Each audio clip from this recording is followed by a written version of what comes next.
안녕하세요. 저는 30대 여자입니다. 오늘은 제 인생에서 가장 충격적이었던 순간, 결혼 준비 중에 밝혀진 예비 신랑의 비밀에 대해 이야기하려고 해요. 드라마는 현실의 순화된 버전이라는 말, 예전엔 웃으며 넘겼는데요. 이 일을 겪고 나니 드라마보다 더 비현실적인 일들이 진짜로 존재한다는 걸 알게 됐습니다. 우리의 시작은 회사에서 동료로 만난 것이었어요. 저와 남자친구는 같은 날 입사한 동기로 처음엔 그저 친구처럼 편하게 지냈습니다. 힘든 일이 있을 때 서로를 응원하며 의지하다 보니 자연스럽게 가까워졌죠. 저는 언제부턴가 그에게 마음이 끌렸어요. 남친은 깔끔한 외모와 큰 키 덕분에 주목받는 스타일이었고, 특히 츤데레 같은 성격이 매력적이었어요. 겉으로는 쿨한 척하면서도 중요한 순간엔 꼭 챙겨주는 태도요. 예를 들어, 한 번은 회사 워크숍에서 제가 계단에서 미끄러져 넘어졌을 때 남들이 다 웃고 지나가는 사이 혼자 조용히 약을 가져다 주더라고요. 물론 저한테만 잘해주는 것 같지는 않았지만 그에 대한 제 마음은 점점 깊어졌습니다. 하지만 그 당시 그가 이미 회사 상사와 비밀 연애 중이라는 걸 알게 됐어요. 우연히 두 사람이 몰래 데이트하는 모습을 보고 말았거든요. 충격이었지만 괜히 문제를 만들고 싶지 않아서 비밀을 지켜주기로 했습니다. 그런데 그 연애는 오래가지 않았고 몇 개월 후 두 사람은 헤어졌습니다. 상사는 무슨 이유인지 모르겠지만 퇴사를 했고 그 후로도 한동안 남친과는 친구처럼 지냈습니다. 어느 날 팀 회식 자리에서 술잔이 몇 번 오가던 중이었습니다. 사람들 사이에서 평소처럼 농담을 주고받으며 웃고 있었지만 제 마음은 묘하게 들떠 있었습니다. 오늘은 꼭 그에게 제 마음을 표현하고 싶다는 생각이 강하게 들었거든요. 회식이 거의 끝날 무렵 용기를 내어 그에게 다가가 말했어요. 회식 끝나고 우리 둘이 한 잔 더 할래? 얘기 좀 하고 싶어서. 그는 잠시 당황한 듯 고개를 갸웃했지만 이내 웃으며 대답했습니다. 좋아. 가볍게 한 잔 더 하자. 우리는 회식 자리에서 나와 근처 조용한 작은 술집에 들어갔습니다. 소주 한 병을 시키고 서로 회사 얘기와 가벼운 일상 이야기를 나누며 분위기를 풀어갔어요. 하지만 제 속은 복잡했습니다. 말을 꺼낼 타이밍을 찾다가 결국 술잔을 들며 용기를 냈습니다. 사실 너한테 하고 싶은 얘기가 있어. 그는 술잔을 내려놓고 저를 바라봤어요. 눈빛에서 약간의 긴장감이 느껴졌지만 여전히 온화했습니다. 뭔데? 무슨 얘기인데 이렇게 진지해? 숨을 깊이 들이마신 뒤 저는 용기를 내어 조심스럽게 말했어요. 혹시 만나는 사람 없으면 나랑 진지하게 만나볼래? 말을 끝내고 나니 심장이 두근거려 얼굴이 뜨겁게 달아올랐습니다.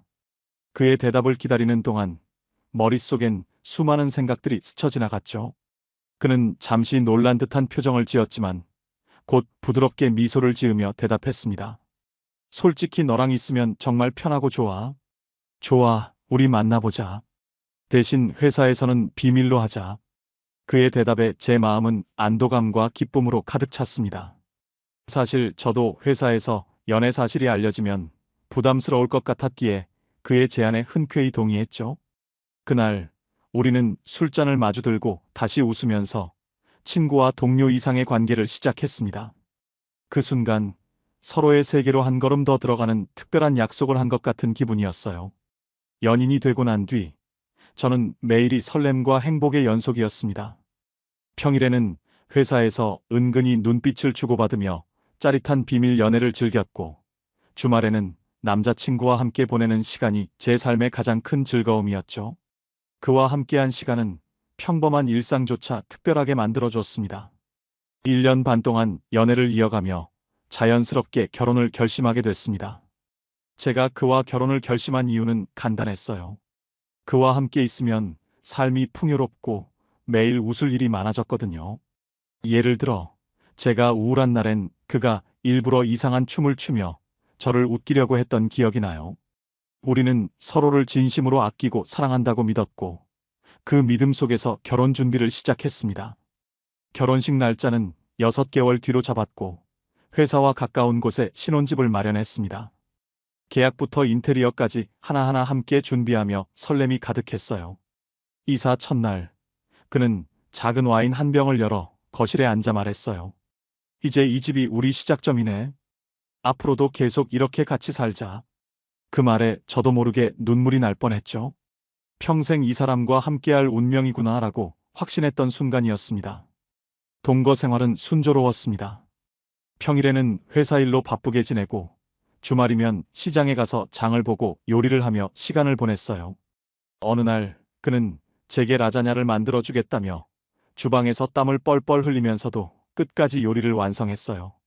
정작 라자냐는 바닥이 탔지만 그의 진심에 감동받아 둘이 한참 웃었던 기억이 납니다. 결혼식을 앞두고 남자친구와 늦은 여름 휴가를 맞춰 태국 치앙마이에 다녀왔습니다. 신혼여행 전야제처럼 미리 떠나는 여행이었고 함께한 모든 순간이 행복했습니다. 현지 투어를 통해 폭포 근처의 작은 마을에 갔을 때 우리는 서로 손을 잡고 자연 속을 거닐며 많은 이야기를 나눴습니다. 미래의 아이 이름을 짓자며 장난스러운 대화를 하기도 했고 은퇴 후의 삶에 대한 진지한 얘기도 나누며 서로의 꿈을 더 깊이 공유했죠. 마지막 날 밤 나이트 마켓에서 길거리 음식을 먹고 작은 기념품을 샀습니다. 그러다 호텔 발코니에 나와 야경을 바라보며 술잔을 기울였죠. 남자친구가 제 손을 꼭 잡으며 말했습니다. 우리 결혼하면 진짜 재밌고 행복하게 살자. 내가 약속할게. 그의 말은 그 순간만큼은 제게 확신과 설렘을 안겨줬습니다. 이 사람이라면 평생을 함께할 수 있겠다고 믿었죠. 하지만 그 믿음은 집으로 돌아온 후 산산이 조각나기 시작했습니다. 집에 도착한 날 우리는 여행짐을 풀고 빨래를 돌리며 다시 일상으로 복귀할 준비를 했습니다. 여행의 여운이 가시지 않아 피곤한 몸도 그리 힘들지 않게 느껴졌어요. 그러다 물을 마시려고 냉장고를 열었는데 낯선 물건이 눈에 들어왔습니다. 바로 뽀로로 음료수였습니다. 순간 머릿속이 복잡해졌습니다. 우리 둘 다 어린이 음료수를 마시지 않거니와 여행 전에 냉장고를 정리하면서 불필요한 물건은 모두 치운 상태였거든요. 대체 이게 어떻게 여기 있는 걸까? 이거 뭐야? 너가 산 거야? 저는 의아한 마음에 남자친구에게 물었습니다. 그는 잠시 얼떨떨한 표정을 지은 후 어색하게 웃으며 대답했죠. 아, 착각하고 산 것 같아. 나도 잘 모르겠네. 그의 말은 어딘가 어색했습니다. 평소 음료수를 거의 사 먹지 않는 그의 습관을 아는 저로서는 쉽게 납득이 가지 않았죠. 마음 한구석이 불편했지만 애써 넘기려 했습니다. 하지만 불안감은 화장실 정리 중에 발견한 어린이 칫솔로 인해 폭발하기 시작했습니다. 바닥구석에 놓인 칫솔은 여행 중에 누군가가 우리 집에 다녀갔다는 강력한 증거처럼 보였거든요. 이상한 기분이 들었지만 일단 칫솔에 대해서는 말하지 않고 슬쩍 다른 곳에 숨겨두었습니다. 그리고 머릿속에서 수많은 추측이 꼬리를 물었죠. 혹시 누가 우리 집에 몰래 들어온 걸까? 남자친구가 거짓말을 하는 걸까? 경비실에 가서 복도 CCTV를 확인해야 하나? 저는 결심했습니다. CCTV를 확인해서 이 상황을 분명히 알아내야겠다고요. 그런데 제가 CCTV 얘기를 꺼내자마자 남자친구의 태도가 확연히 바뀌었습니다. 갑자기 불안한 얼굴로 말을 더듬으며 뭔가 할 말이 있다는 듯한 모습을 보였죠. 남자친구가 무겁게 입을 떼었을 때 제 심장은 덜컥 내려앉는 듯 했습니다. 그의 얼굴은 평소와 달랐고 마치 지금 이 순간이 모든 걸 좌우할 고백이 될 것처럼 보였어요. 사실 너 화낼까봐 말 안 했는데 이번에 여사친이 우리 집에 잠깐 왔었어. 그 말은 제 귀를 의심하게 만들었습니다. 여사친? 우리 집에? 머릿속이 복잡해지며 수많은 의문이 떠올랐습니다. 그는 잠시 망설이다가 이야기를 이어갔습니다. 그 친구가 미혼모야. 애가 있는데 얼마 전에 우리 집 근처에 볼 일이 있어서 왔다가 차가 고장났대. 그날 저녁에 차를 수리 맡겼는데 하루 이상 걸린다고 하더라. 당장 택시비도 없고 차 수리비는 다음날 부모님이 붙여주기로 한 상황이라 난감해했지. 애까지 데리고 길바닥에 내몰 순 없잖아. 그래서 잠깐 우리 집에 묵게 해줬어. 너한테 말하려 했는데 화낼까봐 말 못했어. 정말 미안해. 저는 남친이 한 말을 듣고 전혀 납득이 되지 않았습니다. 머릿속에서 여러 가지 생각이 꼬리를 물었어요. 왜 하필 신혼집이었을까? 호텔이나 모텔은 생각하지 못했을까? 돈이 없으면 몇만 원이라도 빌려줬을 수도 있잖아.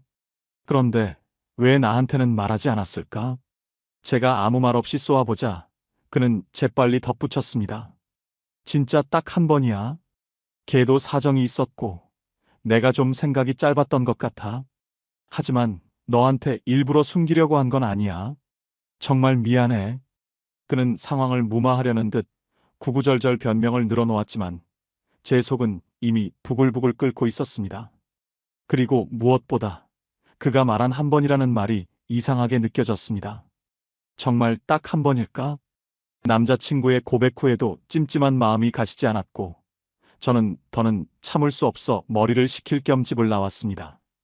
그리고 바로 경비실로 향했습니다. 복도 CCTV를 확인해야겠다는 생각이 멈추지 않았거든요.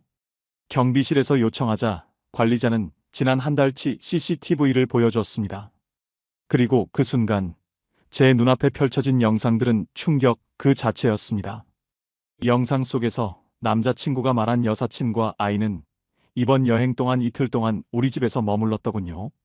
하지만 그게 끝이 아니었습니다. 여행 2주 전 주말, 제가 친정에 갔던 날에도 그 여사친과 아이가 집에 들어오는 장면이 찍혀 있었습니다. 심지어 그날은 낮 시간 동안 약 2시간 정도 머물렀고 배달 음식 배달원이 집에 들어갔다 나오는 모습까지 포착됐어요. 셋이 함께 밥까지 먹은 게 분명했습니다. 저는 숨이 막혀 경비실을 나왔습니다. 이제는 그의 말을 믿을 수 없다는 확신이 들었어요. 이 정도면 신혼집에서 두 집 살림을 차린 거나 다름없지 않나? 분노와 배신감이 끌어올랐지만 일단 집으로 돌아가서 집을 쌌어요. 짐을 싸며 화장실 구석에 숨겨뒀던 어린이 칫솔을 챙기는 것도 잊지 않았습니다. 남친에게는 화가 좀 풀리면 돌아오겠다고 말하고 친정으로 갔습니다. 그리고 남자친구의 칫솔과 함께 친자 확인 검사를 의뢰하기로 결심했죠. 검사를 의뢰하는 동안 제 머릿속은 온갖 생각으로 가득 찼습니다. 만약 그 아이가 남자친구의 아이라면 그는 대체 어떤 삶을 살아왔던 걸까? 왜 나에게 이런 사실을 숨기고 결혼을 준비했던 걸까? 그와 여사친 사이에는 어떤 역사가 숨어 있을까? 검사 결과를 기다리는 2주 동안 저는 친정에 머물며 한마디로 지옥 같은 시간을 보냈습니다. 제발 아니길 바라는 마음과 진실을 반드시 알아야 한다는 생각이 뒤엉키며 밤잠도 제대로 이루지 못했죠. 그리고 마침내 검사 결과를 받는 날이 왔습니다. 봉투를 열어 결과지를 확인하는 순간 저는 모든 것을 이해할 수 있었습니다. 99.99% 친자 일치. 그 순간 제 세상은 완전히 무너져 내렸습니다. 드라마에서나 보던 일이 내 현실이 되리라고는 상상조차 못했습니다. 그의 거짓말은 단순히 실수나 오해가 아니라 진실을 덮으려는 의도적인 행동이라는 걸 깨달았죠. 그동안의 믿음과 사랑은 단 몇 초 만에 배신으로 바뀌었습니다. 저는 그를 용서할 수 없다는 확신이 들었습니다. 이 결혼은 이제 더 이상 제 미래에 있을 수 없다는 결론을 내리게 된 순간이었죠. 신혼집으로 들어섰을 때 남자친구는 소파에 앉아 TV를 보고 있었습니다. 그의 평온한 모습은 제 분노를 더욱 끌어오르게 했습니다. 아무 말 없이 가방에서 친자 확인 검사 결과지를 꺼내 그의 눈앞에 내밀었죠. 이게 뭔지 봐. 그리고 내가 할 말이 뭔지 들어볼게. 그는 처음엔 결과지를 받아들고 의아한 표정을 지었지만 내용을 확인한 순간 얼굴빛이 순식간에 하얗게 변했습니다. 그의 손이 미세하게 떨리는 모습이 눈에 들어왔습니다. 입술을 달싹였지만 아무 말도 하지 못했습니다. 이게 뭐냐고. 대답해봐. 제 목소리는 떨렸지만 더 이상 참을 수 없었습니다. 그는 결국 고개를 숙이며 작게 말했습니다. 미안해. 정말 미안해. 말하려고 했는데 어떻게 해야 할지 몰랐어. 어떻게 해야 할지 몰랐다고. 아이가 내 아들인 걸 알면서도 나한테 숨겼다고. 결혼 준비하면서도 한마디도 안 했다고. 저는 거의 울부짖듯 외쳤습니다. 그의 침묵이 더 큰 분노로 다가왔습니다. 지금 이걸 변명이라고 하는 거야? 나한테 기만한 게 아니라면 대체 뭐야? 그는 저를 바라보지 못한 채 계속 머뭇거렸습니다. 결국 제가 몰아붙이자 그는 모든 걸 털어놓기 시작했습니다. 사실은 그 여사친은 고등학교 때 만났던 여자야. 그땐 사귀었던 사이였는데 헤어진 뒤에도 가끔 연락하며 지냈어. 몇 년 전에 우연히 다시 만났고 그날 술을 마시다가 원나잇을 했어. 솔직히 별 생각 없이 그날 끝날 줄 알았는데 한 달 뒤에 그녀가 임신했다고 연락해왔어. 저는 그의 말을 듣고도 이해가 되지 않았습니다. 그래서 그게 나한테 무슨 변명이 된다는 거야? 그는 숨을 깊이 들이쉬며 말을 이었습니다. 처음엔 그녀가 아이를 낳지 않겠다고 해서 그렇게 정리된 줄 알았어. 그런데 나중에 갑자기 아이를 낳았다고 연락이 온 거야. 그래서 어쩔 수 없이 그 후로도 연락을 주고받게 됐고 그냥 아이가 자라는 걸 가끔 확인하고 챙기는 정도였어. 그의 말은 정말 비겁했고 점점 더 끔찍한 사실로 이어졌습니다. 너랑 만나기 전 일이야. 그러니까 우리 만난 이후로는 그런 일 없었어. 그 순간 그의 말을 끊으며 저는 단호히 물었습니다. 그게 언제였는데? 정확히 말해봐. 그는 머뭇거리며 그때쯤 하고 대충 얼버무리려 했지만 저는 이미 계산을 끝낸 상태였습니다. 그 여자 상사랑 연애할 때였네. 그는 제 말에 꽤나 놀란 눈치였습니다. 머릿속에서 모든 조각들이 맞춰졌습니다. 상사와 연애 중에 여사친과의 원나잇으로 생긴 아이. 상상조차 하기 싫었던 진실이었습니다. 저는 더 이상 참을 수 없었습니다. 너 정말 어이가 없다. 상사랑 연애하면서 다른 여자랑 원나잇해서 애까지 낳았다고? 그런데 그걸 숨기고 나랑 결혼하려고 했다고? 대체 나를 뭐로 본 거야? 내가 그렇게 만만해 보여? 그는 갑자기 제 앞에 무릎을 꿇었습니다. 두 손으로 제 손을 붙잡으며 울먹였습니다. 미안해. 정말 미안해. 내가 잘못했어. 내가 없으면 안 돼. 우리 결혼 깨지면 안 돼. 내가 모든 걸 바로잡을게. 제발 용서해줘. 그의 눈물 섞인 목소리는 간절했지만 저는 이미 마음을 닫은 상태였습니다. 그의 모든 말이 저에게는 핑계와 변명으로만 들렸습니다. 정말 뻔뻔하다. 너한테 이런 배신감을 안겨준 사람과 평생 함께 살라고? 너 같은 사람이랑 결혼 준비한 내가 웃긴다. 끝이야. 더 이상 할 말 없어. 저는 그의 손을 뿌리치고 일어났습니다. 그의 울음소리가 뒤에서 들렸지만 제겐 더 이상 아무 의미도 없었습니다. 신혼집을 나와 친정으로 돌아왔을 때 저는 부모님께 모든 사실을 털어놓았습니다. 부모님은 제 말을 듣고 한동안 말도 못하실 정도로 충격을 받으셨지만 곧 저를 따뜻하게 안아주며 위로해 주셨습니다. 지금이라도 알게 된 게 얼마나 다행이냐? 결혼하고 나서 이런 사실을 알았다면 어쩔 뻔했니? 어머니의 말에 저는 참았던 눈물이 터져나왔습니다. 아버지도 단호히 말씀하셨습니다. 당장 모든 걸 정리해라. 저런 사람과의 결혼은 내 인생을 망치는 일이다. 가족의 위로와 지지가 제게 큰 힘이 되었고 저는 결단을 내렸습니다. 더 이상 미룰 이유가 없었어요. 남친과의 결혼 준비는 물론 그와의 모든 관계를 완전히 끊어내야 한다고 결심했습니다. 그날 시댁에도 전화를 걸어 모든 상황을 알렸습니다. 제가 친자 확인 결과와 남친의 거짓말에 대해 이야기하자 남친 어머니는 잠시 놀라는 듯 했지만 어딘가 이미 알고 있다는 느낌을 지울 수 없었습니다. 내가 많이 놀랐겠구나. 하지만 아이가 생긴 건 어쩌다 보니 그렇게 된 거잖니. 이미 결혼 날짜까지 잡고 신혼집까지 마련했는데 내가 한번 이해해주면 안 되겠니? 그 말에 저는 더 이상 참을 수 없었습니다. 결혼할 사람에게 이런 중요한 사실을 숨긴 건 용납할 수 없는 기만이에요. 만약 이걸 알고도 숨겼다면 당신 역시 공범입니다. 더는 이런 얘기하고 싶지 않으니 이만 끊겠습니다. 통화를 끊으면서 시댁 역시 믿을 수 없는 집안이라는 걸 확신했습니다. 이들은 처음부터 저를 속이고 결혼을 진행하려 했던 겁니다. 그 사실을 깨닫는 순간 다시 한번 분노가 치밀어 올랐습니다. 이런 집안에 들어갔다면 제 인생이 송두리째 망가질 뻔했다고 생각하니 아찔했습니다. 결혼식은 바로 취소했습니다. 웨딩홀, 신혼여행사, 드레스샵 등에 걸었던 계약금도 모두 정리했죠. 이 과정에서 발생한 위약금은 남친이 전부 부담하기로 했습니다.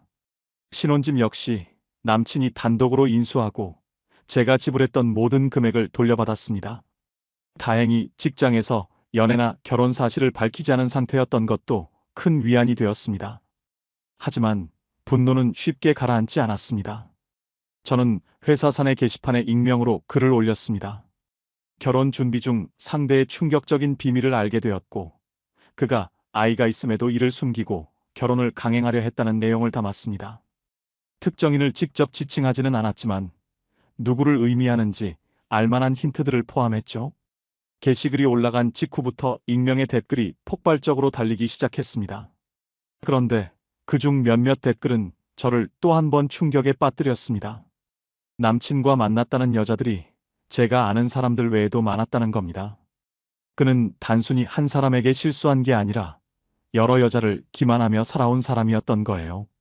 그의 본질이 얼마나 뿌리 깊게 문제가 있었는지 깨닫는 순간 오히려 결혼 전에 알게 된 게 다행이라는 생각이 들었습니다. 지금도 그는 뻔뻔하게 직장에 다니고 있지만 그가 어떤 사람인지 아는 사람들은 더 이상 그를 존중하지 않을 겁니다. 결혼 준비를 거의 마치고 행복한 시작을 꿈꾸던 만큼 그의 거짓말이 준 상처는 컸습니다. 하지만 한편으론 지금이라도 이 사실을 알게 된 것이 제게는 조상님이 도와주신 것 같았습니다. 만약 결혼 후 이 사실을 알게 됐다면 저는 훨씬 더 큰 상처를 입고 중요한 시간과 에너지를 잃었을 겁니다. 저는 제 자신을 지키기 위해 단호히 결단을 내린 제 선택에 자부심을 느낍니다.